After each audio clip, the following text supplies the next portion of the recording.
We often find that commercial cleaners tend to use one, maybe two tools on their vacuum cleaners to do every job. And while that is efficient in some ways, the reality is that there are a variety of tools available for different types of work. So using the right tool for the right job is not only more efficient, but is more effective in getting the cleaning job done. Therefore, when you ask the question, what tool should I have? Really the answer is what kind of work are you doing? And then depending on that, you would pick the right kinds of tools. And the main kinds of things to consider are floors. So what kind of floor are you cleaning, whether it's carpet or vinyl or concrete, hardwood? Are you cleaning walls, windows, sometimes ledges, furniture is another thing people clean, vehicles, another whole area of cleaning that needs to be done. So depending on the type of job that you do, there are tools that are aligned to that work. And it's best to pick the right tool for the right job. Let's start with the wands. There are two primary types of wands that can be used as attachments to the vacuum. There are the straight wands, and then there are the S or curved wands. The curved wands are used primarily when we're doing the more traditional type of vacuuming, where you're moving back and forth, where you need to get in nooks and crannies, into tight spaces, around furniture, in between furniture. The S wand is ideally suited for that because it gives us an easy grip, easy access, and there's a large range of tools that are available to attach to the S wand. The straight wand, on the other hand, is also commonly used, but it's typically used more for accessing places that are out of reach. So using a telescopic straight wand, for example, allows us to reach a vent that may be in the ceiling that I can't normally get to. Or actually, it can be used with the sidewinder type of tools. So this is a different approach to using a vacuuming tool on a floor, where a straight wand with a sidewinder tool attachment allows you to mimic the traditional form of harvesting when people used to use sickles. And that was a very efficient way to cut, for example, wheat or any kind of cereal. And that same methodology has been adapted by the sidewinder tool and the straight wand. So a straight wand has its applications, but typically best suited for cleaning wide open spaces or long corridors where there are not many obstacles. The S wand is still the favorite when it comes to more general type of cleaning and has a wide range of attachments available. Most commercial cleaners, even today, will use the traditional form of dusting, which is using a wet cloth or a microfiber pad or brush or Swiffer to clear dust off of windowsills, windows, ledges, and things like that. A good alternative, which is effective because not only are you agitating and pushing the dust off those surfaces, but you're also capturing it in a vacuum cleaner is through the use of a dusting brush. Here's an example of a dusting brush. This particular one is a metal dusting brush which has horsehair bristles, which are very soft and gentle on whatever surface you're cleaning. And the good news is that this not only agitates the dust, but also when attached to a vacuum cleaner, it's sucking that dust away. So you're not redistributing the dust like you would if you were using a cloth or a microfiber pad, which is very effective. And dusting brushes come in all shapes and sizes. We also have plastic ones, which are a little less expensive but do the same job. And then there are specialized dusting brushes like the upholstery tool. This particular one is used to clean sofas or chairs, and you can imagine in a lobby in an office building there might be sofas that people are sitting on all the time, dropping food or crumbs or whatever it is.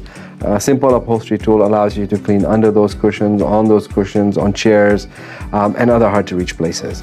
So dusting brushes are very effective in cleaning things that you would otherwise use a wet cloth or a microfiber pad for. Crevice tools are tools that are used to clean hard to reach places. Oftentimes, because places are hard to reach, whether it's a vent or behind a radiator, or let's say under furniture that's very low where you can't get in a vacuum tool typically easily in, those places are ignored. The dust and dirt just stay there. And one way to fix that problem is through using a crevice tool. Here's an example of a long metal crevice tool. But crevice tools come in different sizes and shapes. And for example, here's a small crevice tool. It's a plastic crevice tool, but great to reach hard to reach places. So for example, I use this in my home. I've got a floor vent which has got gunk in it and I need to reach it. I use a little tool like this and it's easy to pick it up. So a great addition to your toolkit is a crevice tool. Whether it's a small one or a large one really depends on the kind of work that you do, and whether you need a metal one or a plastic one, again, depends on the type of work you do. But having a crevice tool of some type in your toolkit is great because it helps you get to those places that are otherwise ignored. Before answering the question as to what type of smooth surface tool a commercial cleaner should use, let's define what a smooth surface tool is. These are the tools that are most like a broom, where they replace the broom and are used to clean floors. Typically resilient floors, whether it's a VCT tile, a terrazzo, ceramic tile, hardwood, you would use something like a broom to clean that floor. But there is no one smooth surface tool that applies to everything. There are a variety of tools available depending on the application. Take this one for example. This is a brush with Tampico bristles. This is the closest you'll come to a broom. And this is typically used on bare concrete floors when you're cleaning them because it allows you to push the dust, agitate the floor, scrape it off the floor, as well as get it sucked up through the vacuum cleaner. Another type of tool that is used commonly is the one which comes with the horsehair. So this smooth surface tool is perfect for hardwood floors. The naturally soft bristles on a horsehair brush mean that you're not damaging the hardwood floor, but at the same time, you're able to clean it as if you were using a broom and a pan, but much more efficiently because you're connected to a vacuum cleaner. Another example is slightly less expensive, but it's a nylon bristle brush. So it has a very similar function to the horsehair brush, where it is used on sensitive surfaces like hardwood, but it's a little bit cheaper and the bristles are synthetic. And then the final smooth surface tool that I would think about is the felt tool. The felt tool is unique in that when you have a very fine layer of dust, say on a wall or even a floor, a felt tool is perfect because it actually does push the dust, and unlike a brush where the dust may actually be flying all over the place, a felt tool allows you to pick up that fine layer of dust on a wall, say post-construction, and is a great tool to have in your toolkit if you are doing post-construction cleaning. Finally, let me talk a little bit about a smooth surface tool that has no bristles.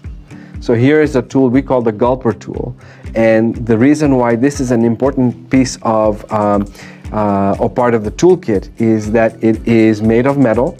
It has a wide mouth, which means again in a post-construction cleanup or in an industrial facility where there's a lot of larger debris on the floor, you want to have a tool that has a big enough mouth to pick up that debris. It is supposed to be used on concrete floors. You don't want to use this on hardwood or on other sensitive floors, but on a bare concrete floor, this would be a perfect addition to your toolkit. So when considering carpet tools, a commercial cleaner might ask themselves two questions. The first question they would ask themselves is what kind of carpet are they trying to clean? Is it a high pile carpet or a low pile carpet? And then the second question they would ask themselves is, am I trying to do a deep clean or am I doing a superficial or quick clean? And depending on the answers to those questions, you would pick the right tools. Let's take out one, for example, the high pile carpet. So typically in a commercial setting, you will not find high pile carpet. High pile carpets are very common in homes.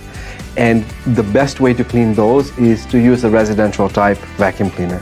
So for example, you could get a power head that attaches to your regular vacuum cleaner to clean a high pile carpet, or you maybe have an upright which will allow you to clean a high pile carpet with certain adjustments.